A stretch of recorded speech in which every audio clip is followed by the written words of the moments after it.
بسم الله الرحمن الرحيم يا أيها المزمل قم الليل إلا قليلا نصفه أو انقص منه قليلا أو زد عليه ورتل القرآن ترتيلا إنا سنلقي عليك قولا ثقيلا إن ناشئة الليل هي أشد وطئا وأقوم قيلا إن لك في النهار سبحا طويلا واذكر اسم ربك وتبتل إليه تبتيلا رب المشرق والمغرب لا إله إلا هو فاتخذه وكيلا واصبر على ما يقولون واهجرهم هجرا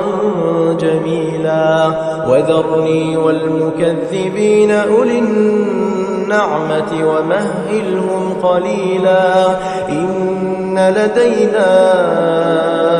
أنكالا وجحيما وطعاما ذا غصة وعذابا أليما يوم ترجف الأرض والجبال وكانت الجبال كثيبا مهيلا إنا أرسلنا إليكم رسولا شاهدا عليكم كما أرسلنا إلى فرعون رسولا فعصى فرعون الرسول فأخذناه أخذا وبيلا فكيف تتقون إن كفرتم يوما يجعل الولدان شيبا السماء منفطر به كان وعده مفعولا إن هذه تذكرة فمن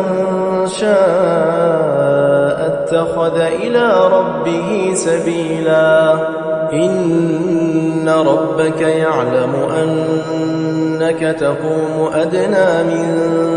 ثلثي الليل ونصفه وثلثه وطائفة من الذين معك والله يقدر الليل والنهار علم أن لن تحصوه فتاب عليكم فاقرؤوا ما تيسر من القرآن علم أن سيكون منكم مرضى وآخرون يضربون في الأرض يبتغون من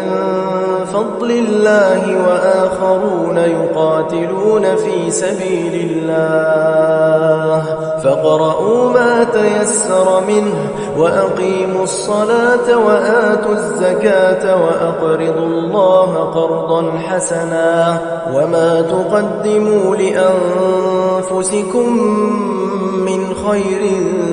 تجدوه عند الله هو خيرا وأعظم أجرا واستغفروا الله